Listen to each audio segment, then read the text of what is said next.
Hello, BookTube. I'm Jonathan, and today we're going to be talking about some science fiction and fantasy books that surprised us. And in order to do that, I have recruited Tori from Tori Talks. Tori, speaking of surprises, I believe you have some news, a little surprise for the viewers today. I do. So it's been out for a little over a week now. My debut epic fantasy novel, The Bloodstones, which is book one of Legends of the Bruhai, a trilogy that I am currently working Amazing. on, came out November 28th, and it's been an amazing 2 weeks. So I'm very excited about it. That is awesome. I love getting to collaborate with other YouTubers on the channel, especially authors. Spoken to Philip Chase, spoken to you. Mm, I want to check this out. I love the cover. I think the cover is awesome. I'm very thank intrigued, even you. though sci-fi is the best spy. Let's just get that out there right now. Uh, well, this might be a completely different discussion if Yeah, we're going to yeah, start there. yeah. We might have to retitle this video, but I could be tricked into some reading some Okay. fantasy. But anyway, for today, we're going to be talking about books that maybe were not what we expected. Could be a good surprise, could be a bad surprise. We'll find out as we talk about them. As we know, I love sci-fi. Tori reads a little bit of sci-fi, but is well more versed in fantasy than I am. So she's going to help us out with that aspect. So I'll kick us off with a sci-fi book that surprised me. And we're going to go way back with this one. I want to talk about Frankenstein by Mary Shelley. Yes. Oh, Tori's a fan. I like it. We're off to a good Huge start. fan. So the first thing is that why this was a bit of a surprise to me was Frankenstein I had always thought of as a horror book. Now it also gets brought up as science fiction because the idea of bringing a character back to life, the mad scientist, it's based on science, theoretical hmm science, and the book doesn't really delve too deeply into the science. It's definitely not hard sci-fi, but I think that is a sci-fi concept. But me thinking that it was a horror book was expecting something hmm a little spookier, a little scarier. And while it does have a very interesting gothic feel to it, it has a specific atmosphere and tone that felt very alive and I enjoyed. It's not a scary book. If you're not into horror, don't worry, you can read Frankenstein. I don't watch a lot of scary movies. I like thrillers, but not a ton of out and out horror movies, and I was perfectly fine reading Frankenstein. So you'll be okay. The second reason why it surprised me is that my perception of Frankenstein is from media, from cartoons hmm and the movies, and Frankenstein seems like this monster that he lumbers around and he groans and wants to eat people. And Frankenstein's monster in the novel is so thoughtful, so philosophical, just a really interesting thinker. And the perspective that we get from Frankenstein's monster is so touching. I did not go into this book expecting to be so emotionally affected by Frankenstein's monster. I think Dr. Frankenstein's chapters are not quite as strong, although I think a little bit underrated. Some people hate on them. I do think the monsters hmm chapters are the best, but the emotional impact that it had on me, the way I connected with this novel, really, really surprised me in a good way. Tori, it sounds like you might be a bit of a fan of Frankenstein as well. Frankenstein is a book that I read in Intro to Fiction back in college over 10 years ago. Nice. And it's ever since then has been what I would consider a influential pillar on me as a writer. Um, and I think what's so beautiful about it, and you were kind of touching on this, because you're right, it's not a horror. It kind of has more psychological thriller vibes, which is Mm, probably maybe what you jived with that. But it's such a it's such a beautiful, haunting exploration of what it means to be human, in my mm. opinion. Like there's such a depth to it, and there's this kind of desperation and the themes of grief and isolation and all of these things that kind of seem like monstrous topics when we have to confront them as humans. And Yes. for a young woman in that time period to come up with this incredibly moving, deep, wonderful portrayal of all of that is just, it's such an accomplishment. And she's an incredible person for have written it. Yes, I think it absolutely has stood the test of time as someone that doesn't read a ton of sort of pre 1900 Hmm. written works, it took me about 30 or 40 pages to get into the writing style. But once it clicked, I ended Hmm. up really enjoying the writing and well, that Frankenstein. They just they're lonely. They're trying to learn from afar. They kind of they have this intelligence, but lacking sort of those social skills, Yep. it was such an interesting topic. And from Frankenstein's side, dealing with sort of hubris and loss and regret, Hmm. it's thematically, I feel like it nails so many different elements in what is, I feel like a relatively tight and short book as well. Hmm. Absolutely. Absolutely. All right, we're both fans of Frankenstein. I like it. Two good Yes. surprises for us there. Tori, what is your first surprising fantasy book that you read? Well, as I told you before we started, I've been like frantically switching out books because I cannot decide out of the five that I pulled. But I think the first one that I'm going to do in honor of my first chat, I think, on a sci fi focused channel, which I'm very excited about. So thanks for having me, Yay. um, is a dip into sci fantasy. So, Ooh, as someone who is primarily fantasy focused in my reading, I read a lot of genres, but primarily fantasy. Sci-fi has always kind of struck me as a little bit less personal, not as character focused, and that's really what I look for in my books. I do have a harder time with just the conceptual writing of a lot of sci-fi, which that's I'm okay. determined We'll win you over. I'll get there. So I wanted to read some sci fantasy. I read The Martian this year and really enjoyed it. And then I picked up an indie book called Down Below Beyond by T.A. Bruno. And Nice. this is, I read a lot of really dense, really chonky, deep, dark fantasy all the time. And I needed a palate cleanser. I needed something that was a little bit more uplifting. I needed something that was going to be a very bingeable book. And so I picked up Down Below Beyond. And this story plays with a lot of sci-fi, weapons and technology, but it still gives you such a heartwarming coming of age story in the middle of all of that. And, for somebody who's well versed in sci fi, I have no idea how they would approach this book. But for me, as someone who's looking to bridge the gap, I really loved being pulled into the galaxies. And there's some not necessarily time travel elements, but some portaling elements and the Okay. coming of age story at the heart of it. It was beautiful. It was bingeable. The alien races were absolutely chef's kiss. I loved them. Oh, nice. Um, and T.A. Bruno's ability to write non human characters really was, for me, the highlight of this book. So I was really impressed by that. Awesome. I love it. I haven't read that one, so that's a great So good. recommendation. I do enjoy reading some sci fantasy, getting a bit of a blend of the genres, getting maybe an interesting cast, a crew of people on a spaceship.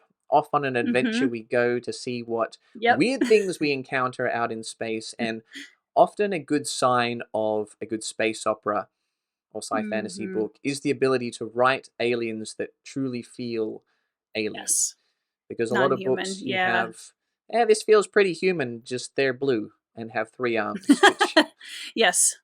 is not the worst thing in the world, but for readers that are perhaps experienced in the genre, they really want and to escape into something new. The ability, the imagination, the creativity to required to envision truly unique aliens is something that I appreciate in a space opera author. So yeah, I'm intrigued. Yes. I'm It's looking very forward to good. see what they Yeah. did with that one. Well, and as an extra treat for anybody that reads the paperback, T.A. Bruno is actually, he works for DreamWorks, and Oh, he very does some cool. of his own interior art, which is very Oh, look cool. at that. So there's like a creature glossary in the front, and there's like a solar system art piece that he did for it. So it's like it's a very cool kind of visual aspect to it too. Nice. When you read something that has a description of a crazy creature or alien or something, Hmm. and then you see it when it happens to maybe get some official artwork or maybe it gets an adaptation. Are you often close? Are you usually on the money with what you pictured, or were you like, oh, why did I add like a Sometimes, 6 legs to this guy? He only yeah, has 2 legs. yeah, What was I thinking? right. Yeah, I mean, I think sometimes and it again goes back to, I think, how much imagination the author is inviting the reader to input into the Mm, story. If they are giving me like a really solid description, usually I feel like pretty close. Like, I didn't look at the creature glossary in this until I had read most of the book. And then when I went back, I was like, okay, some of these are pretty close. There were a couple I was a little off on, but for the most part, yeah. Yeah, it's fun to visualize it. nice.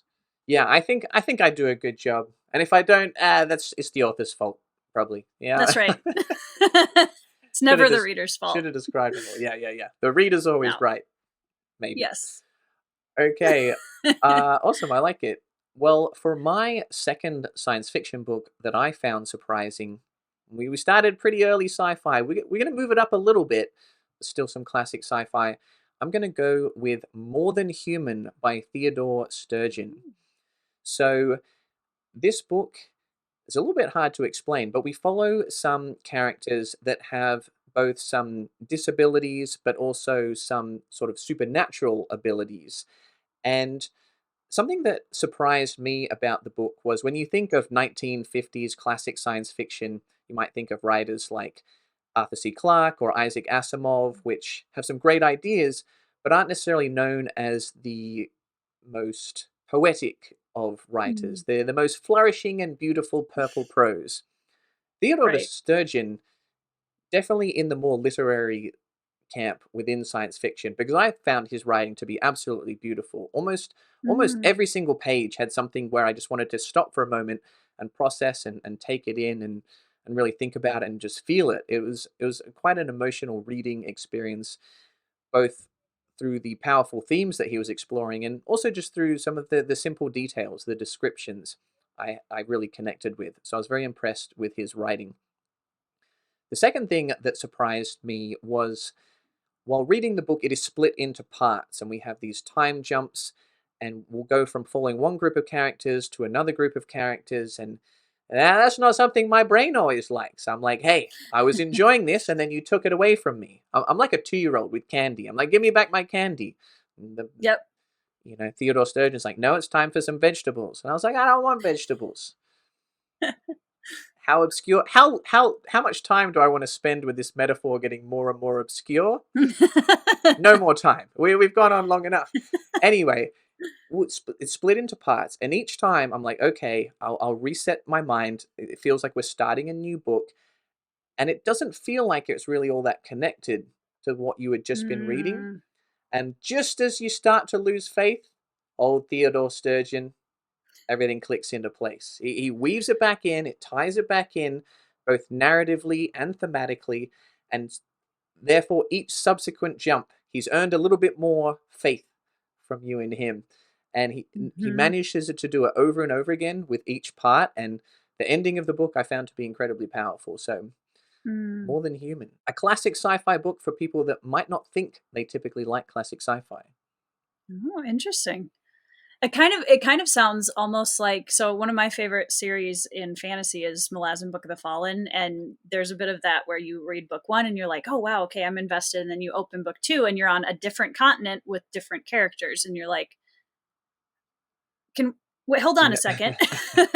And then we do it again, and so it's definitely something where you have to trust the author a lot more when you get into situations like that.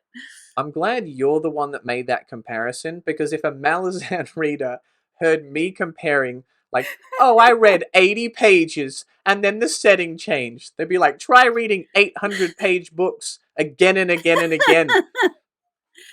So we're not all like that, I promise. Yeah.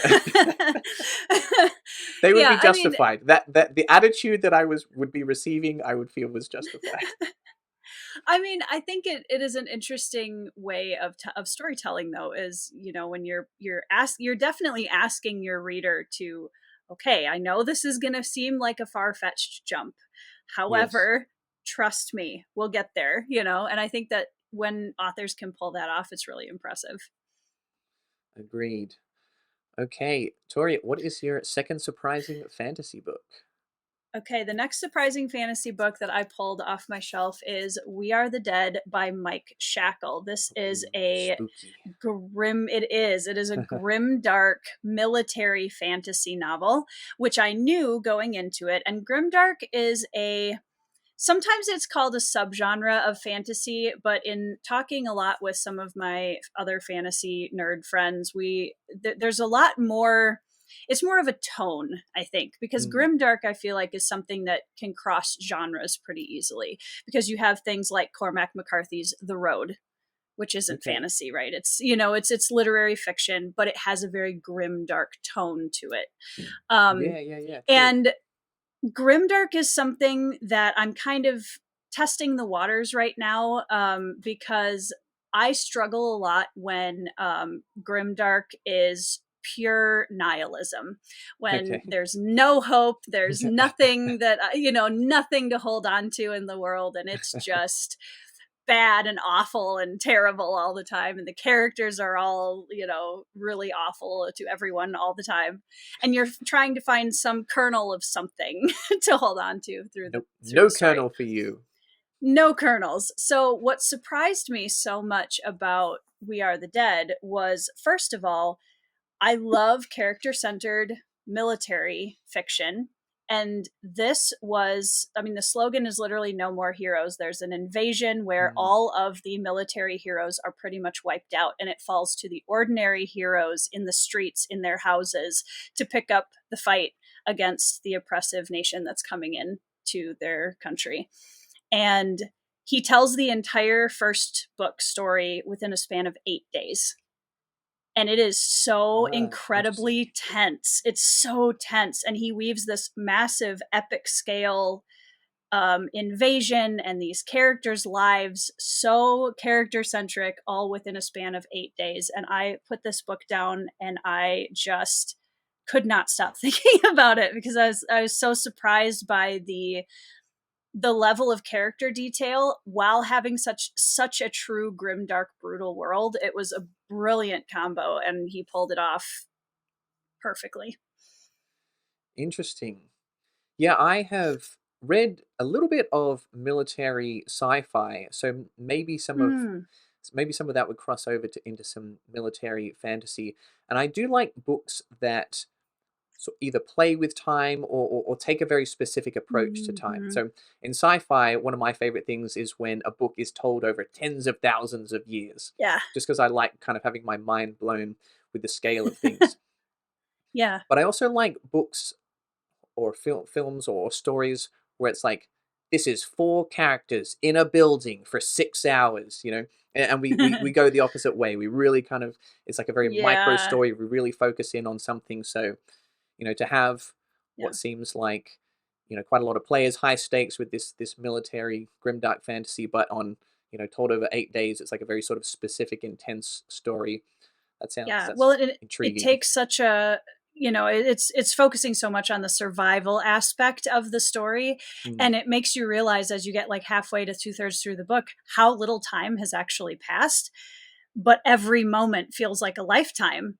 and yeah. and it's he does such a good job bringing us into the same kind of atmosphere as the characters are living in, and desperately trying to survive. I'm on the edge of my seat. I like it.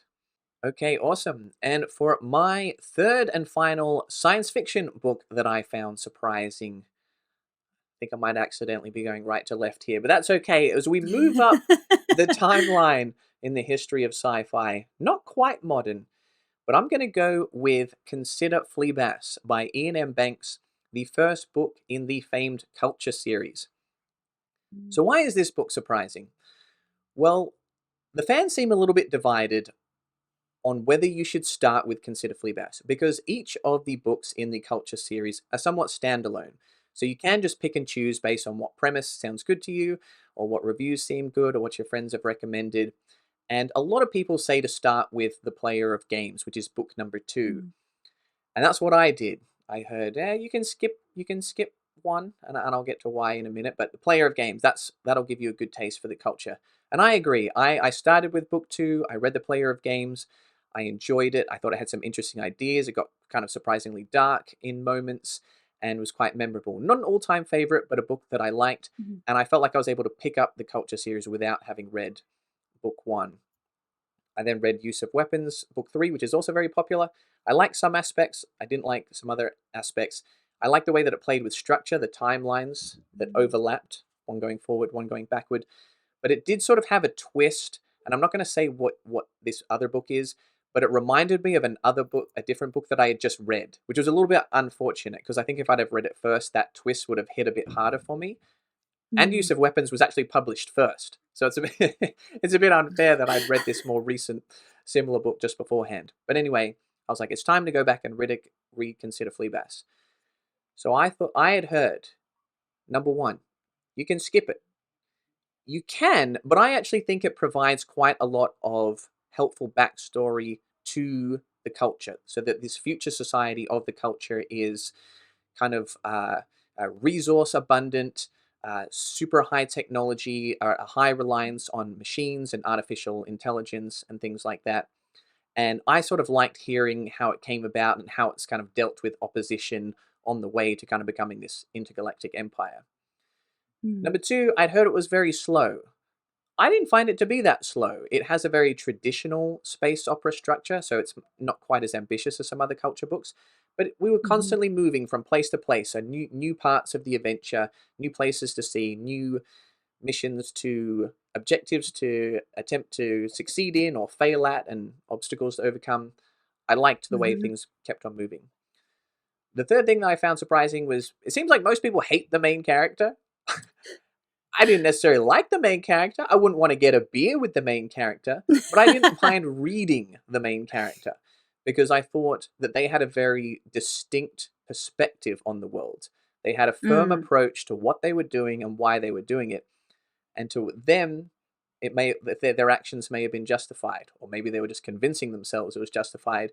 But I liked reading a character that would justify things in such a way, regardless of whether or not I would agree with them. I thought it was good character writing. And Mm. there might have been another thing, but I forgot it. Anyway, consider Fleabas. I would put it slightly behind the Player of Games, but I liked it enough to the where I would say you don't have to skip it. If another culture book catches your eye, I think you'll be able to read it without the backstory. But if you're Mm. thinking, oh, I've got to skip that first one, nobody likes the first one. I kind of liked it. I thought it was pretty good. Nice. Yeah. That's always a pleasant surprise when somebody says, Hmm. well, I don't, just go in with caution. And then you read it and you're Yes. like, that wasn't that bad. Yeah. That's always a pleasant surprise. Yes, and Yeah. maybe that can help. Mm. You've got to find the right place with the bar for your expectations. Because if the bar's too high, Hmm. it's hard to meet it. The bar's too Yeah, low, you might not read it at all. So whatever exactly. the correct bar is, that's my level of enthusiasm for your guys' desire to read it accordingly. Some of Yeah. those words made sense. Yeah, Yeah, I try followed. consider Fleabas. It's pretty good, I guess. Is good. Yeah. So as side note, but as a booktuber, do you feel like your expectations that you hear and kind of osmosis from the community tend to run pretty true to your experience with the books, or do you find that you have often very different experiences than the ones that you were expecting based on community opinion? Ooh, that's a good question. I would say that the more that I read, the more I have a sort of sense of my own taste within sci-fi. So Hmm. I would say early on, I would say it wasn't way out of whack, but I would say more often I would think to myself, "Oh, this was really hyped, but it didn't quite hit," or "I don't hear as many people talking about this one, but I loved it."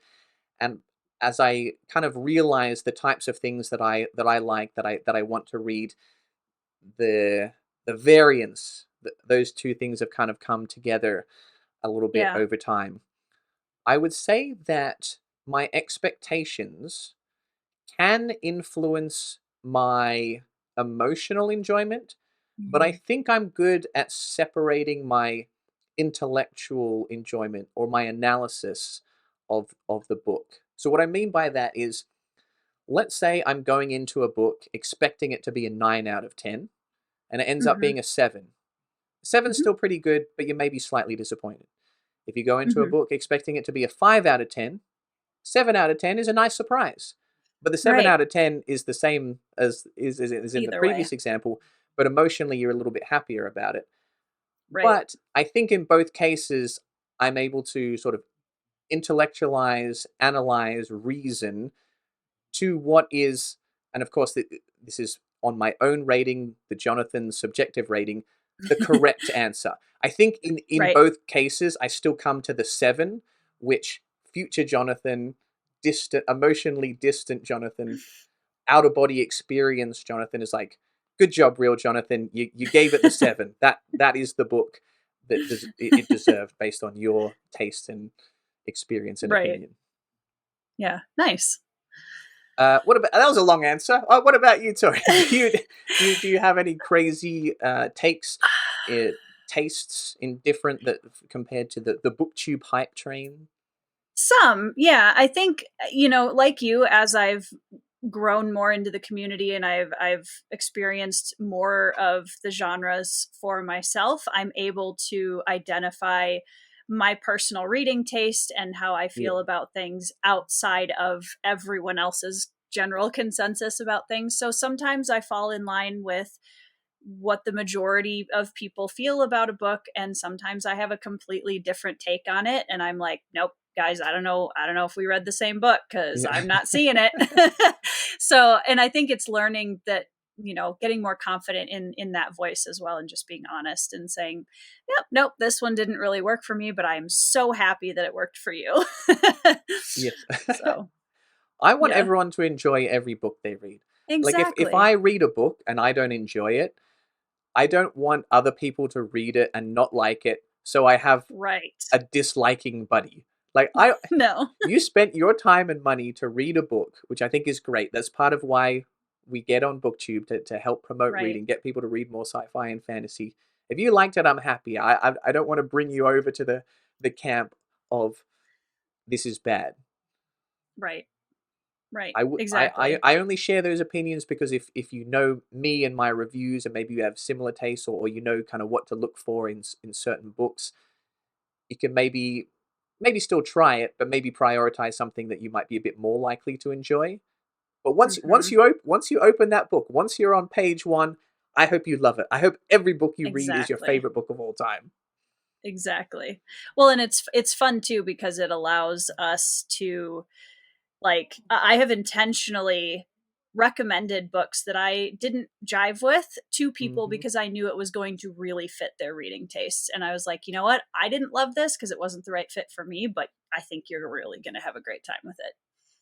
So, Yes. yeah. What a friend. Well, I try. that's the kind of person you need recommending you books. I hated it, but you'll love it. But you'll love it. Yep. Awesome. All right, Tori, what is your third surprising fantasy book?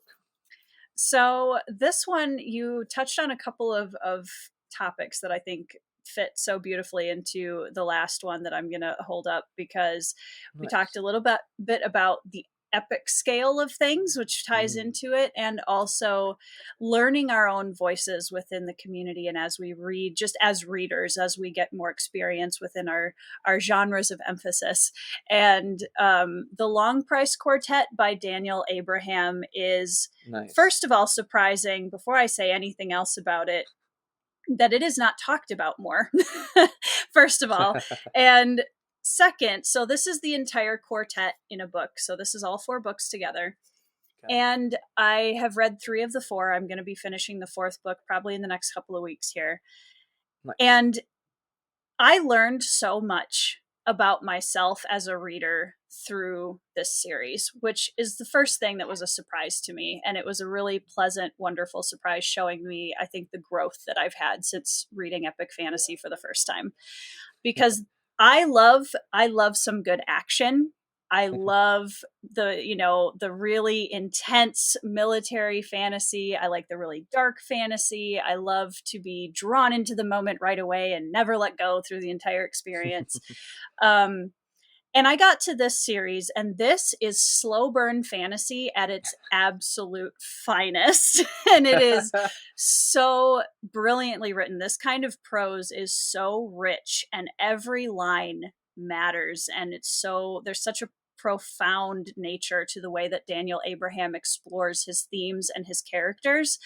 And what I love about this, and I actually pulled there's a quote from Fonda Lee, who is the author of the Greenbone Saga, another fantasy Yes. series.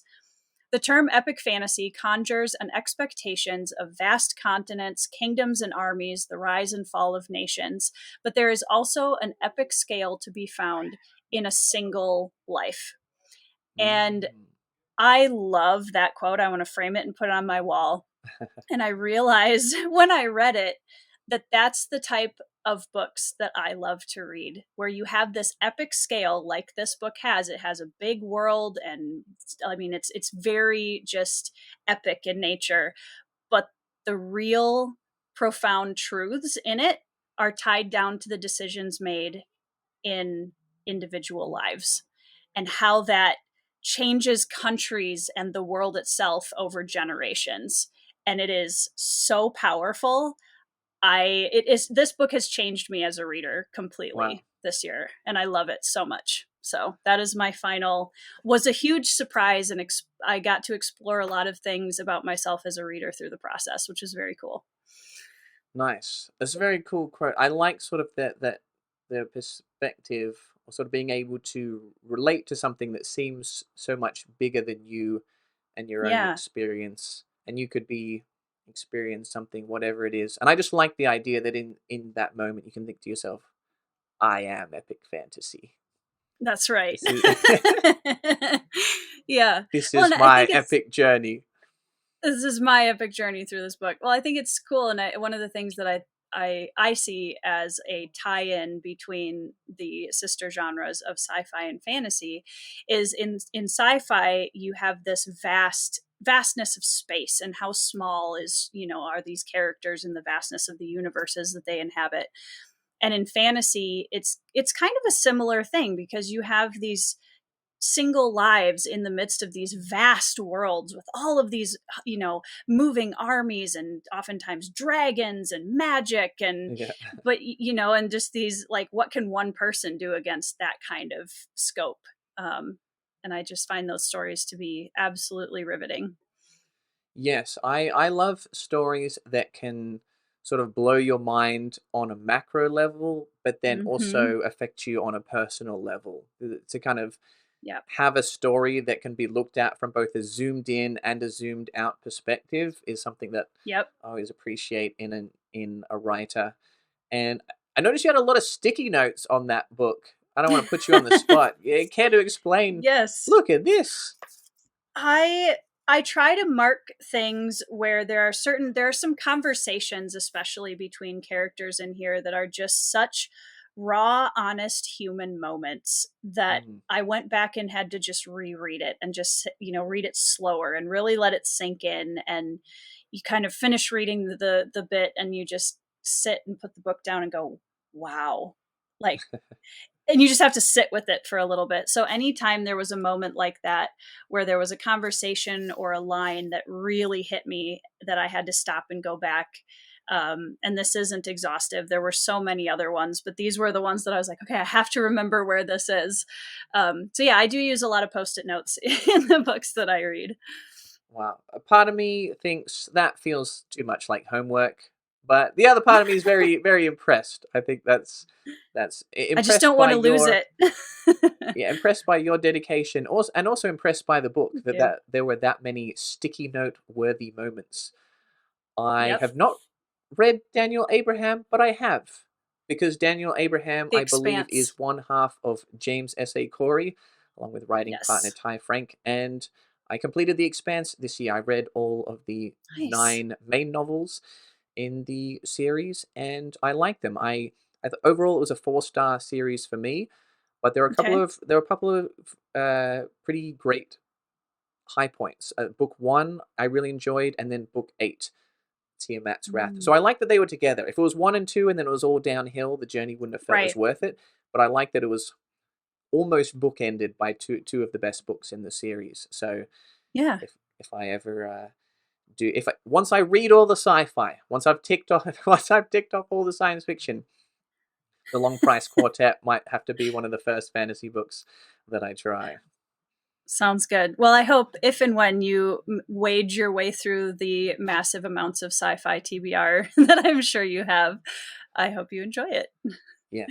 Right after the Bloodstones, now available. Yes. I'll put the link below where you can pick it up. Awesome. Yeah. Tori, thank you for joining us, talking about some Yeah. sci-fi and fantasy. Is there anything else we need to let the viewers know? Well, thank you for having me on the channel. I look forward to delving into some of your recommendation videos when I am ready for some more sci-fi. Hopefully in this next year, I would like to set aside a little bit of my reading time in 2024 for some sci-fi. So I'll definitely be relying on your channel for some ideas. Yes, we'll reel you in with some sci-fantasy, and before you know it, you'll be reading some quantum physics-based hard sci-fi. I don't know. Doubtful. Clip that would that. take a that would take a massive transformation of my brain, I think. The quantum thief. Here we come. All right. There we go. There we go, guys. Let us know some books that surprised you, either good surprises, bad surprises. Let us know if you've read any of these books.